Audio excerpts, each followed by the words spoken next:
आज हम worksheet number 10 करने वाले हैं जो कि हमारे पास है।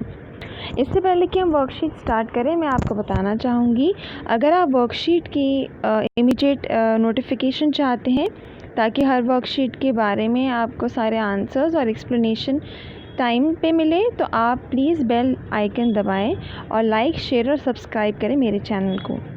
Thank you. ओके, अब हम स्टार्ट करते हैं वर्कशीट नंबर 10। सबसे पहले आपको इस वर्कशीट में दिया गया है कि सभी अम्ल रासायनिक गुण में समान होते हैं और सभी अम्ल धातु के साथ अभिक्रिया करके हाइड्रोजन गैस उत्पन्न करते हैं। ठीक है, और हम कह सकते हैं कि सभी अम्लों के में हाइड्रोजन होता है। अब इस चीज़ को पुष्टि करने के लिए इन्होंने दो उपयोग दिए हैं, दो एक्सपेरिमेंट्स दिए हैं और ऊपर क्वेश्चन आपको दिया गया है, क्या हाइड्रोजन युक्त सभी यौगिक अम्लीय होते हैं? क्या सभी हाइड्रोजन युक्त जितने भी मटेरियल्स होते हैं वो एसिडिक होते हैं? तो इसको हम प्रूव करने के लिए आइए देखते हैं दो एक्सपेरिमेंट्स। फर्स्ट आपको दिया हुआ है एक्सपेरिमेंट जिसमें एक कंटेनर दिया गया है और उसको बैटरी और बल्ब से कनेक्ट करके आपको दो लिक्विड्स में एक्सपेरिमेंट देखा गया है। फर्स्ट आपका है डाइल्यूट HCl में साथ है और दूसरा आपका है ग्लूकोज विलयन के साथ। तो आप देखेंगे कि डाइल्यूट HCl, जो आपको मैंने पहली वर्कशीट में बताया है कि डाइल्यूट HCl में पानी की जल की मात्रा अधिक होती है। तो डाइल्यूट HCl में आपका जो लिक्विड है वो जो आपको येलो दिख रहा है नीचे कंटेनर में, वो डाइल्यूट HCl डाला गया है। तो ये टेस्ट करने के लिए एक्सपेरिमेंट दिखाया गया है कि क्या डाइल्यूट HCl जो है बिजली प्रवाह करेगी या नहीं। आप देख सकते हैं कि इसमें बल्ब ग्लो होता है, इसका मतलब कि डाइल्यूट HCl जो है वो बिजली उत्पन्न करेगी। तो HCl विलयन में बल्ब जलता क्यों है? तो इसके दो आपको पॉइंट्स दिए गए हैं। पहला, HCl आयनों में वियोजित हो जाता है और उसमें विद्युत का चालन होता है। आपको पता है कि HCl जो है किन आयनों में वियोजित होता है? H+ और Cl- आयन, जिसमें H+ जो है वो केटायन होता है, धनायन होता है, और Cl- जो है वो एनायन होता है, ऋणायन जिसे हम कहते हैं, एनायन। दूसरा पॉइंट आपको दिया गया है, अम्ल में उपस्थित धनायन H+ हाइड्रोजन आयन है, अतः अम्ल विलयन में हाइड्रोजन आयन उत्पन्न करता है और इसी कारण उसका गुण अम्लीय होता है। तो ये आपसे अक्सर एग्ज़ाम में क्वेश्चन में पूछा जाता है कि किस कारण आपके जितने भी अम्ल होते हैं वो किसी भी अम्लीय विलयन में हाइड्रोजन आयन उत्पन्न करता है, तभी वो आपका जो हाइड्रोजन कोई भी अम्ल है तो वो क्यों एसिडिटी शो करता है। तो आप क्या लिखेंगे? क्योंकि वो अम्ल की में उपस्थित धनायन है, अतः अम्ल विलयन में हाइड्रोजन आयन उत्पन्न करता है, इसी कारण उसका गुण अम्लीय है। उसी तरफ हम देखेंगे कि ग्लूकोज विलयन जब हम डालते हैं कंटेनर में तो बल्ब नहीं जलता। इसका मतलब क्या है कि ग्लूकोज विलयन जो है वो अम्लीय प्रॉपर्टी नहीं शो करेगा, एसिडिक प्रॉपर्टी नहीं शो करेगा। और इसके दो कारण हैं, ये भी आपको 2 मार्क्स से क्वेश्चन आ सकता है कि क्यों ऐसे हुआ। तो उसमें आप आंसर में लिखेंगे, ग्लूकोज विलयन आयनों में वियोजित नहीं होता, अतः ग्लूकोज विलयन में विद्युत का चालन नहीं होता।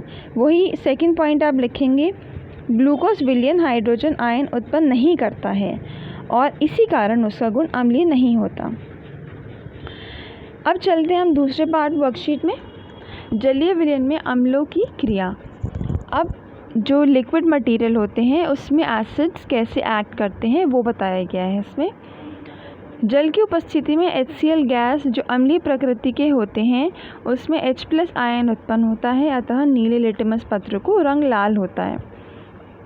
और HCl गैस जब H+ जल के साथ क्रिया कर हाइड्रोनियम आयन उत्पन्न करता है तो अम्लीय गुण प्रदर्शित करता है।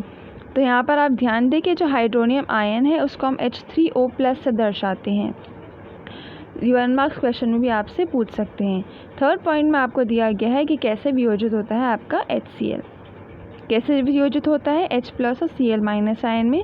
वहीं आप देखेंगे अगर H+ को आप जल के साथ रिएक्ट करवाएंगे जो कि नीले लिटमस पत्र पे होता है, वो हाइड्रोनियम आयन में कन्वर्ट हो जाता है। उसी तरफ आप जलीय विलयन में क्षारक की क्रिया को देखेंगे। NaOH किसके साथ रिएक्ट करवाया है आपको? H2O के साथ, जल के साथ। आप देख सकते हैं कि वो कोई भी हाइड्रोनियम आयन नहीं रिलीज़ करता बल्कि हाइड्रोक्सिल आयन रिलीज़ करता है। तो क्षारक जो जल में घुलनशील होते हैं उन्हें क्षार कहते हैं, जैसे सोडियम हाइड्रोक्साइड और पोटेशियम हाइड्रोक्साइड KOH। तो अक्सर ये क्षार की परिभाषा पूछी जाती है, तो आप इसको अच्छे से याद कर लें। क्षारक जो जल में घुलनशील नहीं है, आपको ये 2 एक्सेप्शन भी याद करने पड़ेंगे। ये 2 क्षारक होते हैं, पहला COOH द होल ट्वाइस जो कॉपर हाइड्रोक्साइड कहते हैं, और दूसरा calcium hydroxide CaOH the whole twice. ये दोनों जो हैं क्षारक तो हैं लेकिन ये जल में घुलनशील नहीं हैं। अतः हम कह सकते हैं कि सभी क्षार क्षारक होते हैं परंतु सभी क्षार क्षारक क्षार नहीं होते। ये पॉइंट ज़रूर आप याद रखें एग्ज़ाम पॉइंट ऑफ व्यू से। नेक्स्ट आपको एक बॉक्स दिया हुआ है जिसमें आपको एक सावधानी के तौर पे जो आप ध्यान रखें जब भी कोई केमिस्ट्री का एक्सपेरिमेंट करें, वो बताया गया है। जब भी आप किसी अम्ल के साथ कोई भी एक्सपेरिमेंट करें तो ये बात ज़रूर ध्यान दें। इसमें क्या बताया गया है? अम्ल में जल या जल में अम्ल। इसमें आपको बताया गया है कि आप हमेशा जल में ही अम्ल डालें, कभी भी अम्ल में जल ना डालें। अगर आपके पास कोई कंटेनर है उसमें आप अम्ल और जल मिलाना है तो आप पहले जल डालें, उसके ऊपर अम्ल डालें, क्योंकि आपको दिया गया है कि सांद्र अम्ल में जल मिलाने पर ऊष्मा निकलती है जो बाहर आके उछल सकती है और आपके ऊपर गिर सकती है। तो कोई भी कंसनट्रेटेड एसिड हो आपके पास तो ध्यान रखें कि पहले एसिड डालने से पहले कंटेनर में जल डालें और फिर कोई भी एसिड डालें। और आपको पता है क्यों? क्योंकि ये प्रक्रिया ऊष्माक्षेपी होती है। ऊष्माक्षेपी मतलब एक्सोथर्मिक, जिससे बहुत ऊष्मा निकलती है। अब हम चलते हैं अभ्यास की तरफ। आइए अभ्यास करें। पहला वाला प्रश्न है आपको, अल्कोहल विलयन अम्लीय गुण प्रदर्शित नहीं करता और क्यों? जैसे कि आपको पता है कि जितने भी अल्कोहलिक कंपाउंड्स होते हैं, अल्कोहलिक विलयन होते हैं वो H+ आयन नहीं देते। ठीक है, जो धन आयन हमारा होता है, कैटायन होता है H+ आयन, वो नहीं रिलीज़ करता, इसीलिए उसमें वियोजित नहीं होता, इसलिए अम्लीय गुण प्रदर्शित नहीं करता। अब चलते हैं सेकंड प्रश्न की तरफ। HCl गैस सूखे लिटमस पत्र का रंग परिवर्तित क्यों नहीं करता? इसलिए नहीं करता, आप लिखेंगे क्योंकि वह H+ आयन में डिसोसिएट नहीं होता। नो डिसोसिएशन शो करता है, मतलब H+ आयन में वियोजित नहीं होता। ठीक है, तो आपको पता है कि जब HCl H+ और Cl- आयन में वियोजित होगा तभी वो लिटमस पत्र का रंग चेंज करेगा। तो सूखे में तो ऐसा नहीं कर सकता, इसीलिए H+ आयन की अनुपस्थिति की वजह से वो उसमें वियोजित नहीं होता, इसी कारण वो सूखे लिटमस पत्रों को परिवर्तित नहीं करता। अब चलते हैं तीसरे प्रश्न की तरफ।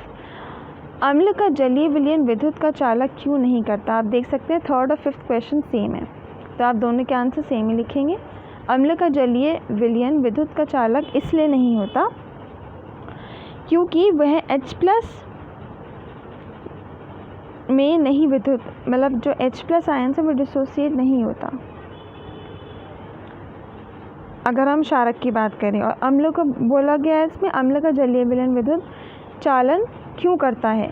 अम्ल का जलीय विलयन विद्युत का चालक इसलिए करता है क्योंकि वो H+ आयन में वियोजित हो जाता है। आपको पता है कि HCl किस में वियोजित होता है? कोई भी अम्ल जो है वो जलीय विलयन में H+ आयन रिलीज़ करता है, इसीलिए जो आपको पता है कि बिजली का प्रवाह किसके कारण होता है? H+ आयन की वजह से। तो वो एक मीडियम प्रोवाइड करता है विद्युत प्रवाहित करने के लिए, तो हम कह सकते हैं कि अम्ल का जलीय विलयन विद्युत का चालक होता है। चौथे प्रश्न में आपको रिएक्शंस पूरी करनी है। इसमें आपको जितने भी निम्नलिखित अम्ल व क्षारक हैं उसके जलीय विलयनों के वियोजित के समीकरण लिखना है आपको। जैसे आपको एग्जाम्पल दिया है, H2S डिसोसिएट होता है 2H+ और S में। ऐसे ही आपको H2SO4 में आपको बोल रही हूँ, आप लिखें H2SO4 आपका वियोजित होगा 2H+ प्लस SO4 2- में। सेकंड, मैग्नीशियम हाइड्रोक्साइड आपका वियोजित होगा Mg2+ प्लस 2OH- में। थर्ड, HI आपका वियोजित होगा H+ प्लस I- में। तो ये थी हमारी वर्कशीट नंबर 10। आशा है आपको पसंद आई होगी। अगर आपको कोई भी वर्कशीट से रिलेटेड डाउट हो तो आप कमेंट सेक्शन में मुझे लिख सकते हैं, मैं आपको रिप्लाई तुरंत करूँगी। और मेरे चैनल को प्लीज़ लाइक, शेयर और सब्सक्राइब ज़रूर करें और बेल नोटिफिकेशन को ज़रूर प्रेस करें। Thank you.